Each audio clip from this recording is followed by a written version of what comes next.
ਤਾਂ ਦੱਸ ਦਈਏ ਕਿ ਵਿਦੇਸ਼ਾਂ ਤੋਂ ਪੰਜਾਬੀ ਨੌਜਵਾਨਾਂ ਦੀਆਂ ਮੌਤਾਂ ਦੀਆਂ ਖਬਰਾਂ ਆਏ ਦਿਨ ਆਉਂਦੀਆਂ ਰਹਿੰਦੀਆਂ ਨੇ।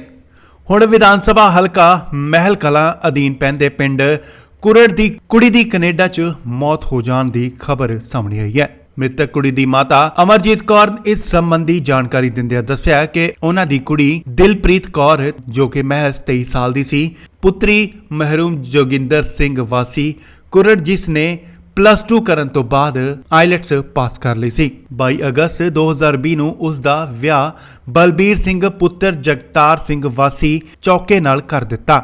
ਇਸ ਤੋਂ ਬਾਅਦ 17 ਸਤੰਬਰ 2021 ਨੂੰ ਉਹ ਕੈਨੇਡਾ ਬਰੈਂਪਟਨ ਵਿਖੇ ਸਟੱਡੀ ਵੀਜ਼ੇ ਰਾਹੀਂ ਉੱਚ ਸਿੱਖਿਆ ਹਾਸਲ ਕਰਨ ਲਈ ਚਲੀ ਗਈ। ਕੁਝ ਸਮਾਂ ਪਹਿਲਾਂ ਹੀ ਉਹ ਪੰਜਾਬ ਵਾਪਸ ਵੀ ਆਈ ਸੀ।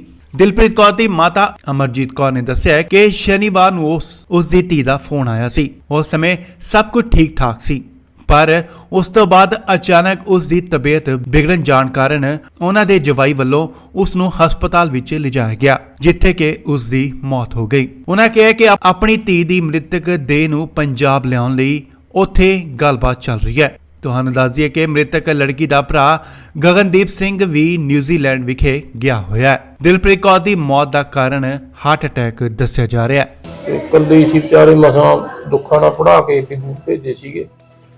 ਲੋੜਾ ਆ ਗਿਆ, ਬਹੁਤ ਮਾੜਾ ਹੋ ਗਿਆ ਵੀਰ ਜੀ। ਪਹਿਲਾਂ ਗੱਲ ਹੁੰਦੀ ਰਹਿੰਦੀ ਹੈ ਉਹਦੀ, ਪਹਿਲਾਂ ਬਿਮਾਰ ਸੀ? ਪਹਿਲਾਂ ਬਿਮਾਰ ਨਹੀਂ ਬਿਮਾਰ ਇੰਨੀ ਸੀ, ਕੁਦਰਤੀ ਪਤਾ ਨਹੀਂ ਕੀ ਹੋ ਗਿਆ। ਪਰਸੋਂ ਫੋਨ ਆਇਆ, ਕੱਲ ਫੋਨ ਆਇਆ ਵੀ ਐਂਬੂਲੈਂਸ